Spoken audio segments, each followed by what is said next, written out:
Hello students, welcome again. आज के इस वीडियो में हम 26 नंबर क्वेश्चन से 30 नंबर क्वेश्चन तक करेंगे। चलिए देखते हैं क्या कह रहा है ये क्वेश्चन 26 नंबर। ये कह रहा है x1 x2 up to x10 we are random sample from normal 3,4 distribution and let by जो y1 y2 y up to 15 we are random sample from normal -3,6 distribution. Assume that the two samples are drawn independently. Define such that x बार ये है, y बार ये है, s ये दे रखा है, then the distribution of u. ये पूछ रहा है कि u का डिस्ट्रीब्यूशन क्या होगा।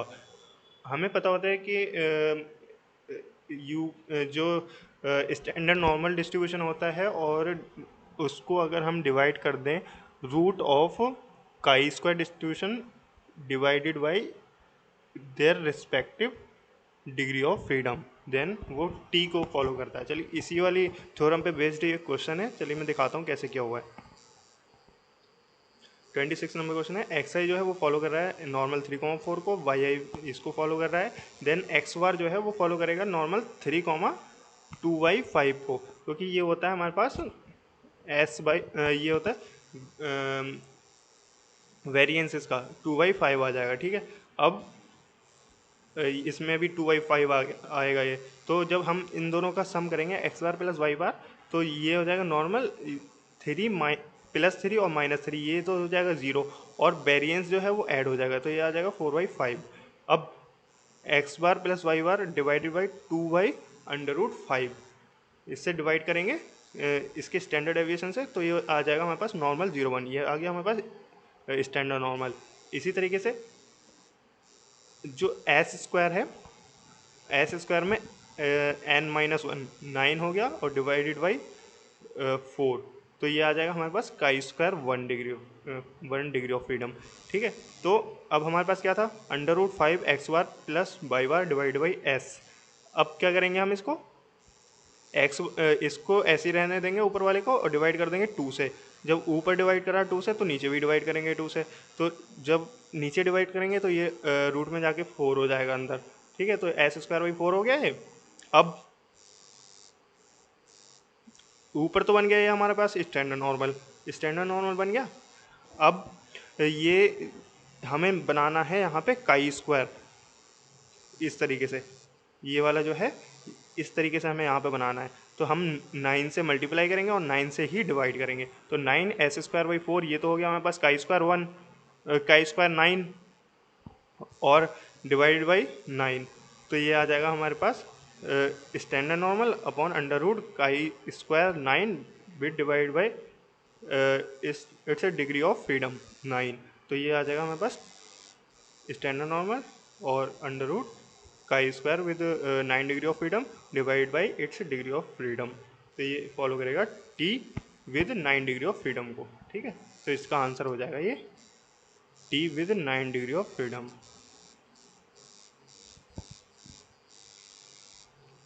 27 नंबर क्वेश्चन है ये कह रहा है कि let epsilon epsilon I B I I D random variable having normal 0, 1 distribution. Consider an independent random variable y1 y2 by n define such that y i equal to beta I plus epsilon I, और y बार ये दे रखा है, t1 ये दे रखा है, t2 ये दे रखा है, then which of the following is not correct. Not correct पूछा है। ठीक है, नॉट करेक्ट के लिए हम क्या करते हैं, अब चेक करेंगे हम t1 अनबायस्ड है या नहीं है, t2 अनबायस्ड है या नहीं है। तो अनबायस्डनेस चेक करने के लिए हम क्या करते हैं, एक्सपेक्टेशन निकालेंगे T1 का और चेक करेंगे कि अगर ये बीटा के इक्वल आ रहा है तो ये अनबायस्ड होगा। ठीक है, चलिए सॉल्यूशन देखते हैं। 27 नंबर क्वेश्चन है। T1 हमें दे रखा था, ये दे रखा था हमारे पास 2 y बार अपॉन n+1, तो y बार को हम लिख सकते हैं, ये y बार की जगह ये पुट कर दिया, तो ये आ जाएगा हमारे पास 2/n+1 समेशन बाई आई। ठीक है, वही लिखा हुआ है यहाँ पे भी 2/n+1 समेशन बाई आई। अब इसका एक्सपेक्टेशन लेंगे, एक्सपेक्टेड वैल्यू ऑफ T1, ये कांस्टेंट टर्म है, ये बाहर आ जाएगा हमारे पास summation expected value of Y I. जब expected value of Y I निकालेंगे तो ये आ जाएगा हमारे पास बीटा और बीटा आई आएगा और आई की जगह पे हम समेशन खोल देंगे तो ये आ जाएगा हमारे पास N time beta 1+2 plus up to N तक। ठीक है, तो ये जब खुलेगा एन से एन कट हो जाएगा ये वाला, ये एन से ये एन कट 2/n+1 हो गया और बीटा ऐसे ही रहेगा। और एन नेचुरल नंबर्स का सम क्या आता है n+1/2, इससे ये कट ये आ जाएगा हमारे पास बीटा। तो मतलब कि T1 जो है अनवाइज्ड है बीटा के लिए। तो ए ऑप्शन तो करेक्ट हो गया हमारे पास। अब T2 की बात करते हैं। T2 जो है हमारे पास 1/n summation by I upon I दे रखा है। अब इसका एक्सपेक्टेशन निकालेंगे तो ये ऐसे ही रहेगा, समेशन ऐसे ही रहेगा, 1/i ऐसे ही रहेगा, एक्सपेक्टेशन जाएगा बाई आई पे। तो बाई आई का जो एक्सपेक्टेशन होगा वो आ जाएगा हमारे पास बीटा आई, और आई से आई कट हो जाएगा और एन टाइम बीटा को सम करेंगे तो ये आ जाएगा हमारे पास एन बीटा, क्योंकि ये कांस्टेंट है बीटा इसलिए एन बीटा आ जाएगा। एन से एन कट ये आ जाएगा हमारे पास बीटा। ऑप्शन बी भी करेक्ट हो गया। अब हमें ऑप्शन सी और डी चेक करना है। ऑप्शन सी और डी चेक करने के लिए हमें पहले expected value of Y I square चाहिए होगी वेरिएंस निकालने के लिए। ठीक है, तो ये आ जाएगा हमारे पास बीटा स्क्वायर आई स्क्वायर प्लस 1। अब वेरिएंस ऑफ T1 निकालेंगे तो ये आ जाएगा हमारे पास 2/n+1 का होल स्क्वायर, क्योंकि ये कांस्टेंट है हमें वेरिएंस से बाहर आएगी तो स्क्वायर हो जाएगा। समेशन वेरिएंस ऑफ वाई आई। अब variance of beta I plus epsilon i by I की जगह पे पुट कर दिया तो बीटा आई तो कांस्टेंट है, ये जीरो हो जाएगा। एप्सिलॉन आई का जो वेरिएंस होगा वो हमारे पास 1 होगा, क्योंकि ये नॉर्मल 0 1 को फॉलो कर रहा था, इसलिए एन टाइम सम करेंगे 1 को तो एन आ जाएगा। तो एन से एन कट हो जाएगा 4/n n+1 का whole square. Variance of T2 निकालेंगे ऐसे ही, तो वेरिएंस ऑफ T2 क्या आएगा 1/n², ये आ जाएगा टर्म। तो ये वाली जो टर्म है वो हमेशा इस वाली टर्म से छोटी रहेगी, इसलिए variance of T1 less than variance of T2। तो ऑप्शन सी भी करेक्ट हो गया। जब सी करेक्ट हो गया तो इसका मतलब है कि या तो ये ट्रू होगा या ये ट्रू होगा। जब लेस देन आ गया तो इक्वल नहीं हो सकता, तो इसका मतलब ये वाला हमारा आंसर हो जाएगा।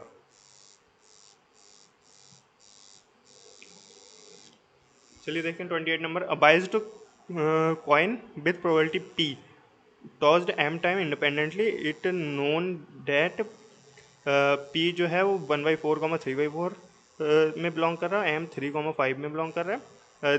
If 3 heads are observed in these m tosses then which of the following statement is correct। तो हमें एम एल ई फाइंड करना है एम पी का, मतलब कि एम और पी की किस वैल्यू के लिए जो हमारा फंक्शन होगा वो मैक्सिमम वैल्यू देगा।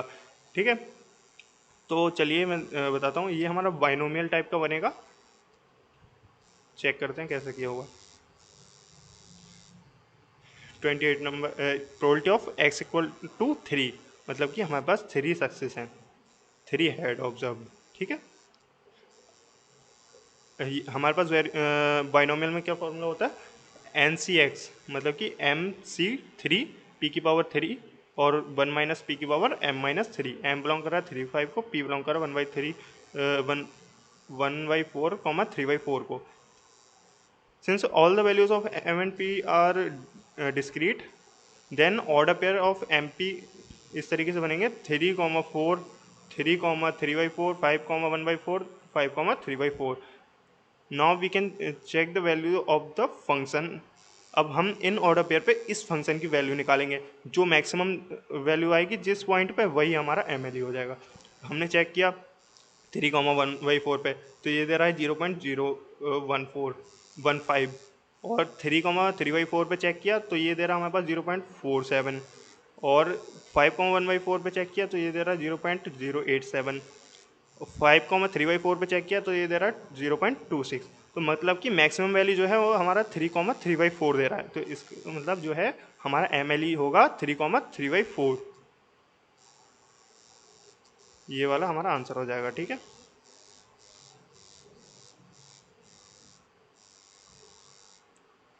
29 नंबर क्वेश्चन देखते हैं हमारे पास क्या है।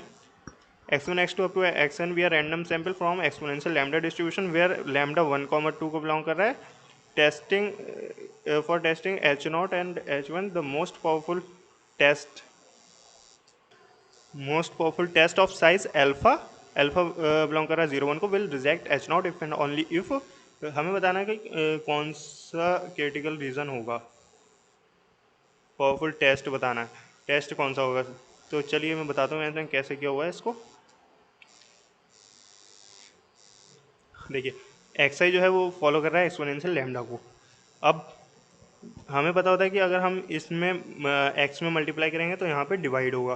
तो अगर हम 2 लैम्डा से इसमें मल्टीप्लाई कर रहे हैं तो एक्सपोनेंशियल 1/2 लैम्डा आएगा। तो लैम्डा ऊपर था, लैम्डा से लैम्डा कट हो जाएगा तो ये 1/2 आ जाएगा। अब हमें पता होता है एक्सपोनेंशियल 1/2 जो होता है वो आइडेंटिकली डिस्ट्रीब्यूटेड होता है with chi square 2 degree of freedom के। तो मतलब कि 2 लैम्डा एक्स आई जो है वो फॉलो कर रहा है काई square with 2 degree of freedom. अब जब हम इस पर समेसन अप्लाई करेंगे तो ये फॉलो करेगा काई स्क्वायर 2n को, क्योंकि सम हो जाता है इसमें काई स्क्वायर के डिस्ट्रीब्यूशन में। अब हमें type probability of type one error निकालनी है। तो rejecting H not when H one is rejecting H not when H not is true. तो अल्फा निकालना है हमें probability of rejecting this 2 lambda summation x I greater than chi square 2n comma 1 minus alpha जो है वो alpha देगा under H not जो है लैम्डा इक्वल टू 1। और लैम्डा इक्वल टू 1 इसमें पुट कर देंगे तो समेशन एक्स आई हमारा आ जाएगा 1/2 chi square 2n comma 1 minus alpha. मतलब कि इसके आगे की जो प्रोबेबिलिटी होगी वो अल्फा होगी इस क्वांटिटी के आगे की। ठीक है, चलिए मतलब कि ये वाला हमारा आंसर हो जाएगा। क्वेश्चन नंबर 30 देखते हैं। x1 x2 x10 be a random sample from normal 0 sigma square distribution where sigma unknown h not sigma square less than equal to 1 sigma square greater than 1 h1 दे रखा है, alpha ये दे रखा है, reject H not if critical region ये दे रखा है, beta power of this test. Beta हमें पूछ रहा है क्या होगा।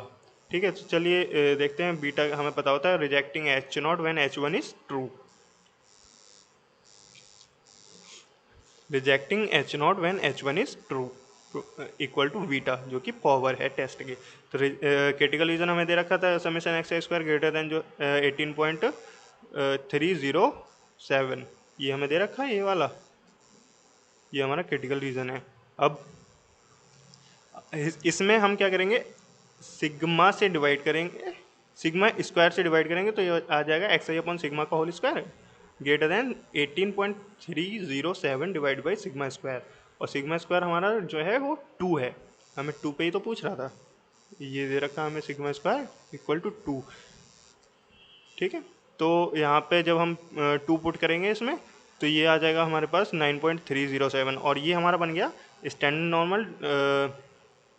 X I upon sigma standard normal हो गया और स्टैंडर्ड नॉर्मल का स्क्वायर काई स्क्वायर हो गया, काई स्क्वायर 1 और सम करेंगे तो काई स्क्वायर 10 हो जाएगा। ये तो ये आ जाएगा काई स्क्वायर 10 ग्रेटर देन 9.307 और 9.307 जो है वो हमारा होगा, यहाँ से देखेंगे ये आ जाएगा हमारे पास इस वाले में।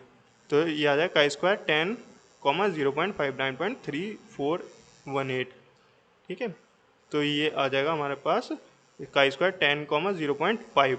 तो बीटा की जो वैल्यू होगी वो ये वाली होगी, ये वाली वैल्यू होगी 0.5। ये आएगी हमारे पास बीटा की वैल्यू, तो पावर जो आएगी वो 0.5 से 0.75 ये वाला आंसर हो जाएगा हमारे पास। ठीक है, चलिए आज की वीडियो में इतना ही, इसके आगे के नेक्स्ट वीडियो में करेंगे, इसके बाद हमारा MSQ स्टार्ट हो जाएगा। चलिए आज की वीडियो में इतना ही, थैंक यू।